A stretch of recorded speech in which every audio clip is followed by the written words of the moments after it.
Hello everyone. இன்னைக்கு நம்ம பார்க்க போறது உலகையே அதிர வச்ச எக்ஸ் யுஎஸ் பிரசிடென்ட் ட்ரம்ப் மீதான ஒரு அசாசினேஷன் அட்டெம்ப்ட் தான். அதுதான் நம்ம இன்னைக்கு குவிக் இன்ஃபோ பைட்ல பார்க்க போறோம். நம்ம எல்லாருக்குமே தெரியும் யுஎஸ்ல இன்னும் கொஞ்ச நாள்ல எலெக்ஷன் நடக்க போகுது. அதுல 2 மேஜர் பார்ட்டிஸ் தான் இருக்காங்க. ஒன்னு ரிப்பப்ளிகன் பார்ட்டி, இன்னொன்னு டெமோக்ராட்டிக் பார்ட்டி. ரிப்பப்ளிகன் பார்ட்டியை வந்து ட்ரம்ப் ரெப்ரசென்ட் பண்றாரு. அவருக்கு 78 இயர்ஸ் ஆகுது. டெமோக்ராட்டிக் பார்ட்டியை ஜோ பைடன் ரெப்ரசென்ட் பண்றாரு. அவருக்கு 81 இயர்ஸ் ஆகுது.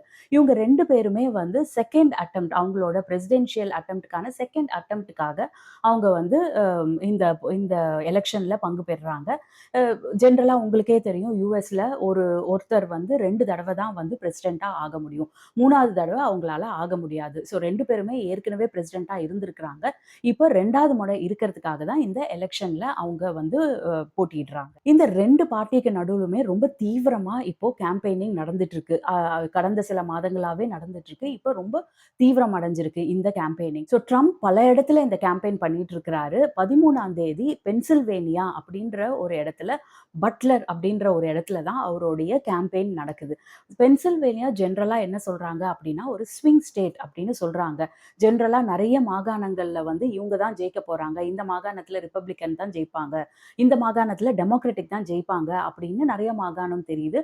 பட் சில மாகாணங்களை வந்து நீங்க வந்து முடிவு பண்ண முடியாது. அந்த மாதிரியான ஒரு இடம் தான் வந்து பென்சில்வேனியா. ஜென்ரலா வந்து அங்க ரிப்பப்ளிக்கனும் ஜெயிக்கலாம், இல்ல வந்து டெமோக்ராட்டும் ஜெயிக்கலாம் அப்படின்ற மாதிரியான இடம். இந்த பென்சில்வேனியா அப்படின்ற இடத்துல தான் வந்து ட்ரம்ப் வந்து 13ஆம் தேதி அவருடைய ஸ்பீச்சை கொடுக்குறாரு.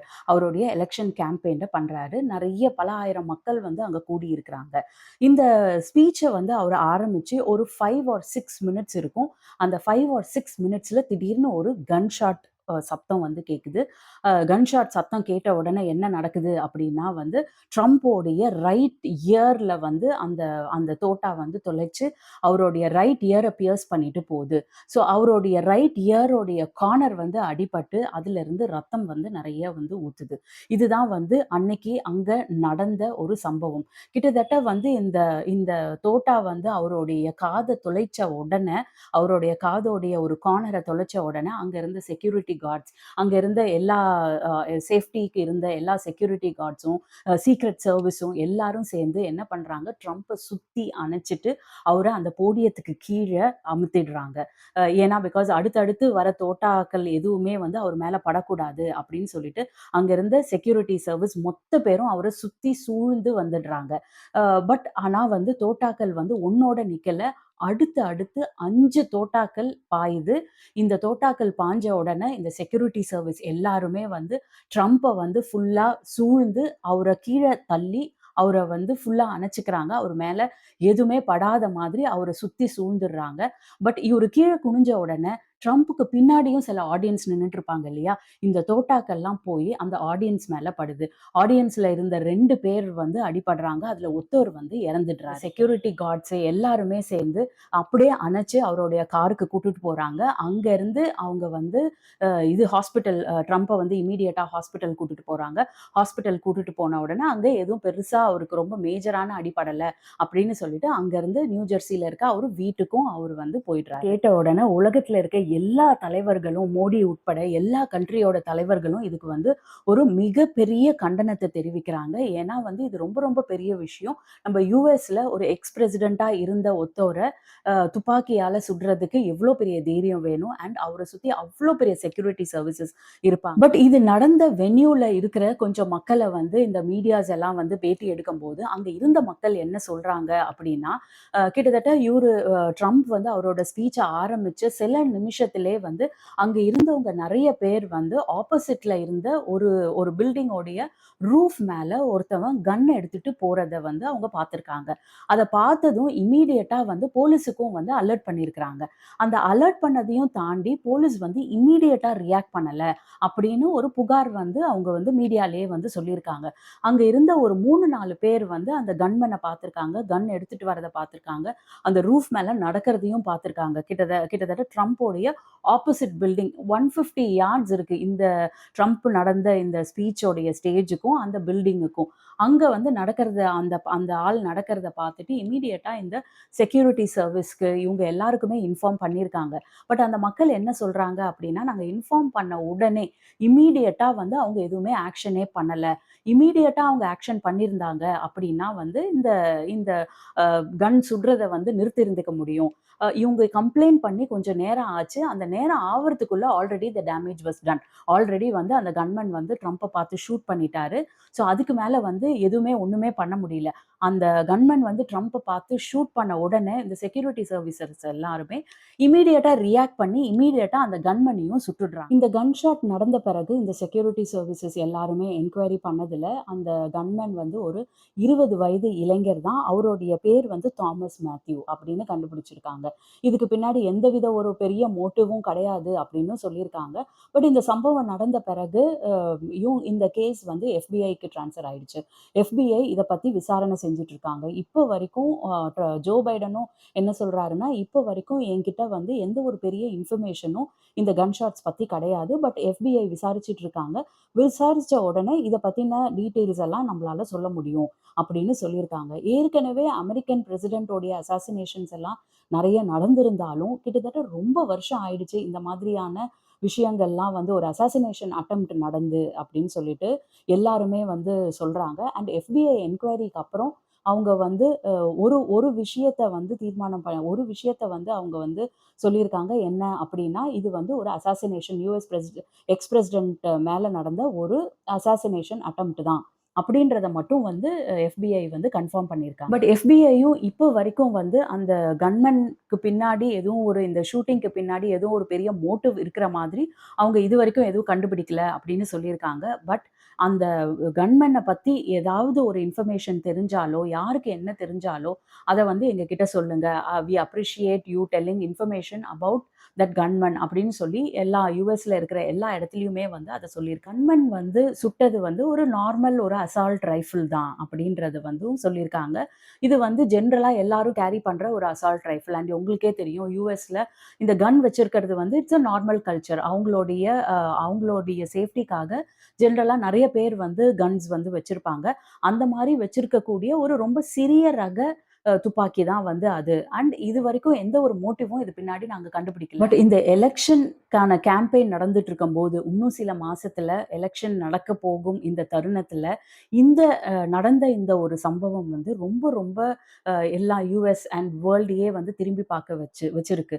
அதுவும் இல்லாம அந்த அந்த கன் ஷாட் நடந்தபோது, அவருடைய காதுல இருந்து ரத்தம் வந்து மூஞ்சில எல்லாம் தெளிச்சு, அவர் வந்து கைய தூக்கி மக்கள பார்த்து ஒரு ஒரு கரகோஷமா வந்து கத்தியிருக்கிறாரு. அந்த கத்துனதோடைய ஃபோட்டோ வந்து எல்லா இடத்துலயும் பகிரப்பட்டிருக்கு. சோஷியல் மீடியா ஃபுல்லா இருக்கு. அண்ட் அந்த ஃபோட்டோவ நீங்க பார்த்தீங்கன்னா கூட, அந்த ஃபோட்டோ வந்து ரொம்ப இம்பாக்ட்ஃபுல்லா இருக்கு. ரொம்ப ஒரு இம்பாக்ட் கிரியேட்டிங் ஃபோட்டோவா இருக்கு. இது வந்து ட்ரம்ப்புக்கு வந்து ஒரு பெரிய சப்போர்ட்ட வந்து கிரியேட் பண்ணும் அப்படின்னு சொல்லி எல்லாருமே வந்து சொல்றாங்க. இப்ப நான் அந்த ஃபோட்டோவ போடுறேன். அந்த ஃபோட்டோ நீங்க பார்த்தீங்கன்னா, உங்களுக்கே தெரியும். அவரு கைய வானத்த நோக்கி தூக்கி அந்த ஆடியன்ஸ் கிட்ட வந்து கத்துறாரு. அவர் முகம் ஃபுல்லா வந்து ரத்தம் தெளிச்சிருக்கு. இந்த ஃபோட்டோ வந்து எல்லா இடத்துலயும் ஸ்ப்ரெட் ஆயிருக்கு. கடந்த ஒரு 2 நாளா நீங்க எந்த இடத்துல பார்த்தாலும் இந்த ஃபோட்டோ இருக்கு யுஎஸ்ல. ஸோ அத பார்க்கும்போது நிஜமாலுமே ஒரு இம்பாக்ட் கிரியேட் ஆகுது. ட்ரம்ப் பக்கம் நார்மலாவே ஒரு ஒரு சப்போர்ட் வந்து கிரியேட் ஆகுது. அண்ட் ஆல்ரெடி உங்களுக்கு தெரியும். ஆல்ரெடி ஜோ பைடன் மேல வந்து ஒரு ரொம்ப பெரிய ஒரு சப்போர்ட் வந்து ஆல்ரெடி ஜோ பைடனுக்கு இல்ல. ட்ரம்ப்க்கு தான் வந்து சப்போர்ட் இருக்கு. அண்ட் ரீசென்ட்டா கொஞ்ச நாளைக்கு முன்னாடி ஒரு டிபேட் நடந்தது. ஜெனரலா யுஎஸ் எலக்ஷன்ல வந்து டிபேட்ஸ் நடக்கும். இந்த 2 பிரசிடென்ட் அதாவது 2 பிரசிடென்ட்க்கு நிக்கிற 2 பேர் மத்தியில வந்து ஒரு ஒரு டிபேட் நடக்கும். இந்த டிபேட்லயே வந்து ஜோ பைடன் மேல வந்து நெறைய புகார்கள் இருக்கு. ஜோ பைடன் வந்து நெறைய இடத்துல வந்து பொம்மை மாரி என்ன பேசுறதுன்னு தெரியாம அப்படியே திக்குமுக்காடி வந்து நிக்கிறாரு. ஒரு கொஞ்சம் கூட இப்படி அப்படி நவுராம அப்படியே நின்னுட்டு அப்படியே பார்த்துட்டே இருக்காரு. அவரு என்ன என்ன நினைக்கிறாருன்றத அவரால தெளிவா சொல்ல முடியல. அண்ட் நெறைய இடத்துல வந்து பில்லியனுக்கு பதிலா மில்லியன்றாரு, மில்லியனுக்கு பதிலா பில்லியன் சொல்றாரு. நெறைய வார்த்தைகள வந்து தப்பா பிரயோகப்படுத்துறாரு. இந்த மாரி ஜெனரலா வந்து இந்த யுஎஸ் பிரசிடென்ஷியல் எலக்ஷனுக்கு நடக்கிற டிபேட்ல வந்து ஜெனரலா இந்த மாதிரி இருக்காது.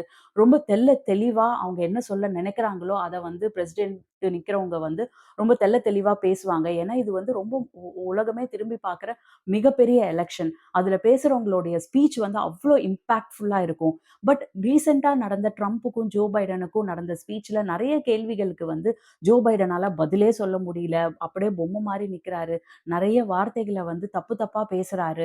ஸோ இந்த ஸ்பீச்ச கேட்ட பிறகுமே வந்து நெறைய சப்போர்ட் வந்து நேச்சுரலாவே ட்ரம்ப்புக்கு வந்து போயிடுச்சு.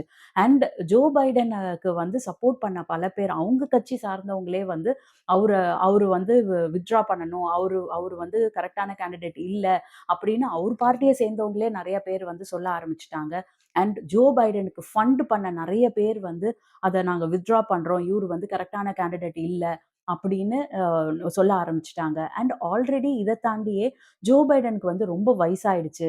இதுக்கு மேல வந்து அவர் பிரசிடென்ஷியல் எலக்ஷன்ல நிக்கக்கூடாது.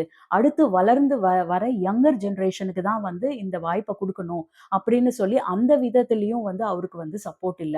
ஸோ நெறைய விதத்துல ஆல்ரெடி ஜோ பைடனுக்கு சப்போர்ட் இல்லாம ட்ரம்புக்கு சப்போர்ட் இருக்கும் பட்சத்துல, நடந்த இந்த சம்பவம் வந்து இன்னும் வந்து நெறைய பேருடைய இத வந்து கிண்டில் பண்ணி ட்ரம்புக்கு ஒரு ஸ்ட்ராங் சப்போர்ட்ட உருவாக்கும் அப்படின்னு நெறைய பேர் சொல்றாங்க. இந்த விஷயம்லாம் நடந்து ட்ரம்ப் ஹாஸ்பிட்டல் போயிட்டு வீட்டுக்கு போன பிறகு அவருடைய சோசியல் மீடியால ட்ரம்ப் வந்து அவருடைய லெட்டர போஸ்ட் பண்றாரு. அந்த லெட்டர்ல அவர காப்பாத்துன எல்லா செக்யூரிட்டி சர்வீஸுக்கும், போலீஸ் கார்டுக்கும் வந்து அவங்க உயிரையும் பொருட்படுத்தாம இவர காப்பாத்துனதுக்கு அவங்க ரொம்ப தேங்க்ஸ் சொல்றாரு ட்ரம்ப்.